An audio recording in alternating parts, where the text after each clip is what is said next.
The European Space Agency's Earth Explorer program has seen several high-tech satellites play their part in our understanding of the global climate. We have launched 3 missions, meanwhile, with fantastic results and very innovative technology. SMOS, the Soil Moisture and Salinity Satellite, observed soil moisture over the land and salinity in the oceans. Cryosat, the ice mission, measured the thickness of the massive ice sheets over Greenland and Antarctica and the marine ice in the Arctic. It used a sophisticated stereo radar system and has helped give us a better understanding of the relationship between ice and global warming.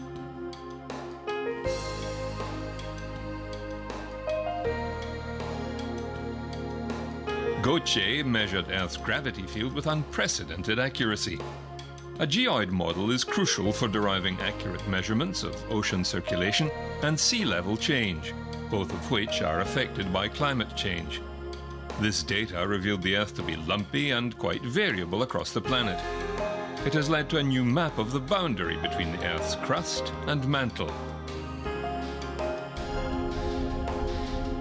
Another piece in the climate puzzle, and a critical one, is the Earth's magnetic field. The Earth magnetic field is our lifesaver, there is no doubt about this.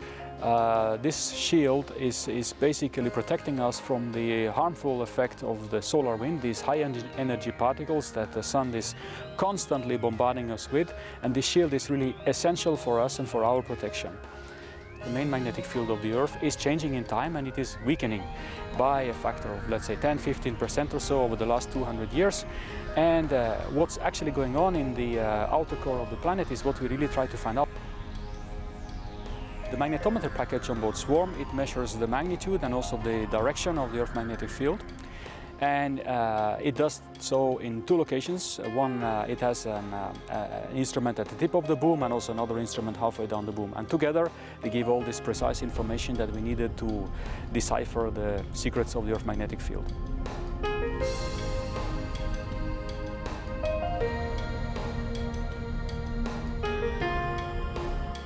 ESA is now developing a new family of missions called Sentinels as part of their Copernicus program.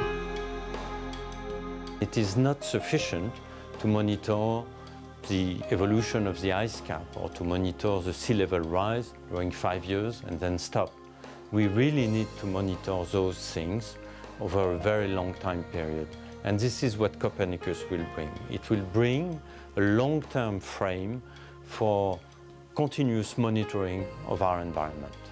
Sentinel-1A is the first of a 2-satellite mission that will scan land and oceans using advanced radar to deliver imagery regardless of weather. Copernicus is the most ambitious Earth observation program to date. The European Space Agency is putting together 6 families of Sentinels that will take care of the objectives of the Copernicus program, monitoring the land, the marine environment, the atmosphere, climate change, and providing a fast response to security and emergencies. In total, there will be 6 Sentinel missions, each pair of satellites devoted to specific observations. Each Sentinel has a specific duty. Sentinel-1 is more specifically tailored to emergency response. Sentinel-2 is focused on monitoring of the land. Sentinel-3, together with Sentinel-6, is focused on the monitoring of the ocean and waters. Sentinel-4, together with Sentinel-5, is specially tailored to the monitoring of the atmosphere. The International Space Station is also host to several climate sensors.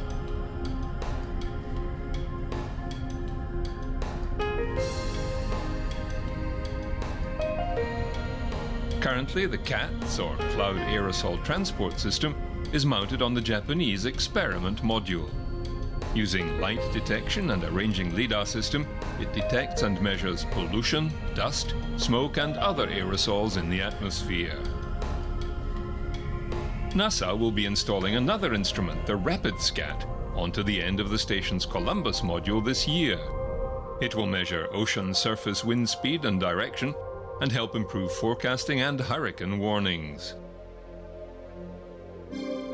The Orbiting Carbon Observatory was NASA's first satellite dedicated to the tracking of carbon in the atmosphere, how it is reabsorbed into the biomass, and where. Unfortunately, a launch failure has caused a reschedule of the project.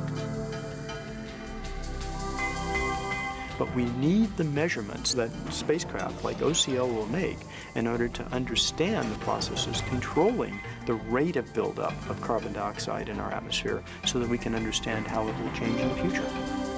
Other projects in motion include the Atmospheric Dynamics mission Aeolus with its high-power UV laser, which will measure wind speed, air moisture and dust particles to advance our understanding of atmospheric dynamics. EarthCare will study how the Earth reflects and traps heat. Biomass will study the state of the Earth's forests. NASA's Clario satellite will measure incident solar irradiance and the Earth energy budget. SMAP, the Soil Moisture Active Passive, is an Earth satellite mission designed to measure and map Earth's soil moisture and freeze-thaw state to better understand terrestrial water, carbon and energy cycles. The suite of satellites now in orbit and planned for the near future will be able to peer beneath the clouds, vegetation and other surface features, monitor water salinity, temperature and energy fluxes, chart ocean currents and the change in ice caps.